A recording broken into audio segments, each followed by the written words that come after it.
Eh ben bonjour, je m'appelle Yarol Poupeau, je suis guitariste du groupe FFF.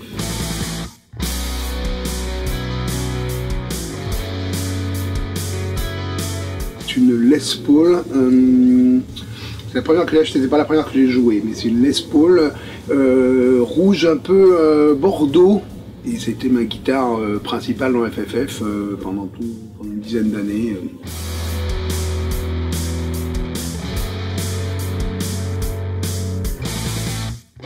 Quand j'étais môme, grand fan de Chuck Berry, grand fan d'Elvis, tous ces mecs-là, je les voyais avec un marqué Gibson dessus, donc c'est sûr que t'es là genre waouh, Chuck Berry qui m'a vraiment donné envie de jouer de la guitare, et le premier truc que j'ai appris c'est l'intro de O'Carroll et tout, donc je voyais qu'il jouait sur des Gibson, donc effectivement c'est sûr que la première marque de guitare que j'ai imprimée c'était Gibson.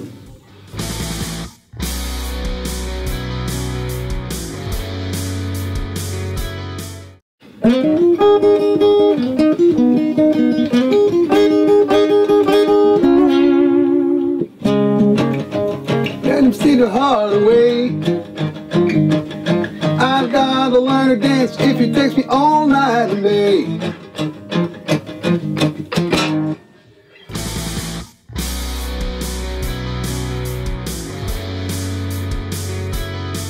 Clairement Chuck Berry. D'abord Elvis Presley en tant qu'initiation au rock'n'roll parce que Elvis Presley quoi. Gamin, je devais avoir je sais pas une dizaine d'années, j'ai vu Chuck Berry en concert et j'y comprenais rien, mais qui était tellement... Enfin voilà, pour moi c'était ça le rock'n'roll, c'était la base du truc et ça correspondait à l'époque où j'étais en train d'essayer de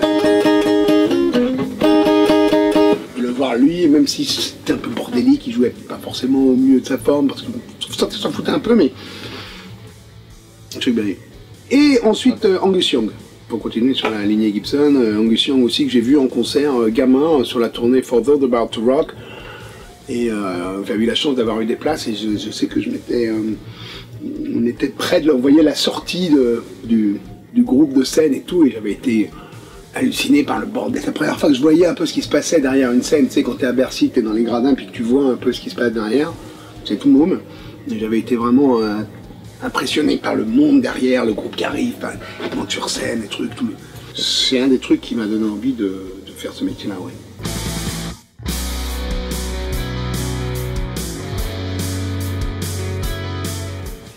Qu'est-ce que ça évoque pour moi, à part Chuck Berry, le mec monomaniaque. Non, mais oui, qu'est-ce que tu veux tu peux pas y couper, quoi, Gibson. C'est comme, tu vois, c'est comme si tu aimais du vin et que le Bordeaux, enfin voilà, t'es sûr que en achetant une Gibson, t'es sûr d'avoir une bonne guitare, t'es sûr d'avoir un truc qui va te durer longtemps, t'es sûr que, voilà. On parlait de la première Gibson que j'ai achetée, mais la dernière que j'ai achetée, c'est une Hummingbird comme ça, une blonde. Je sais même pas si c'est une Hummingbird celle-là, oui. Mais elle est de 67, la mienne, elle a un son, c'est hallucinant, quoi. Je l'ai chopé dans un magasin et... alors elle m'a intimidé, je suis rentré dans le magasin, la première fois j'ai été assis, waouh. J'y retournais tous les jours un peu là, quand même et tout, et puis un jour j'ai fait mon petit.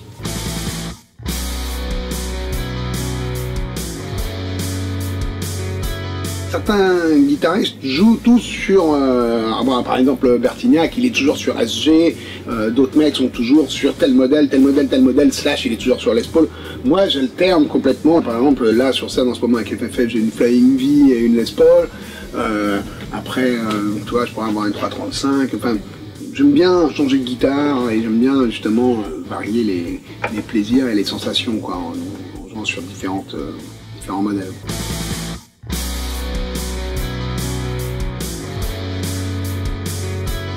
Pendant des années, je n'ai jamais changé quoi que ce soit sur mes guitares, à part les cordes. Et en fait, depuis que j'ai rencontré des gens à Paris qui ont une boutique qui s'appelle Guitare Garage, j'habite dans la même rue en fait, et j'ai rencontré Johan, je n'arrête pas de changer, de traficoter les trucs, de changer un micro, de changer le bidule, de remonter ça, de baisser ça, de changer de truc, mais de bidule, j'arrête pas.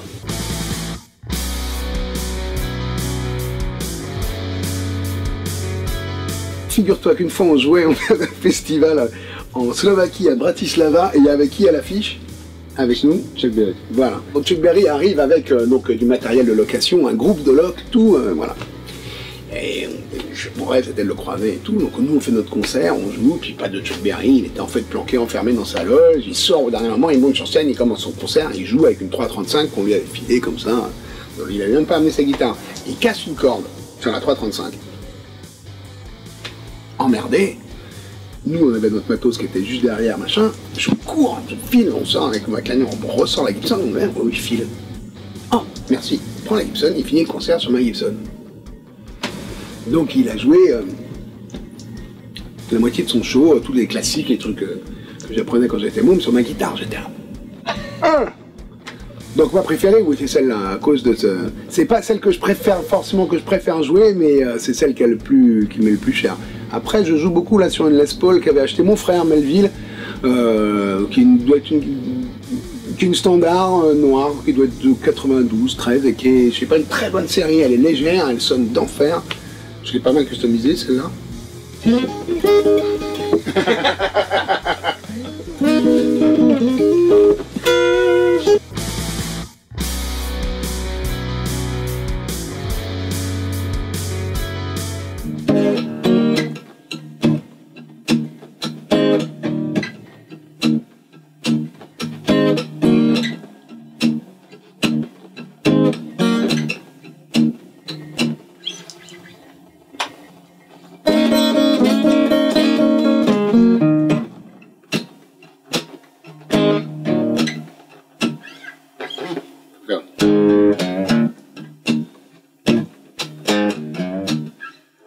Ils sont tous bien les riffs.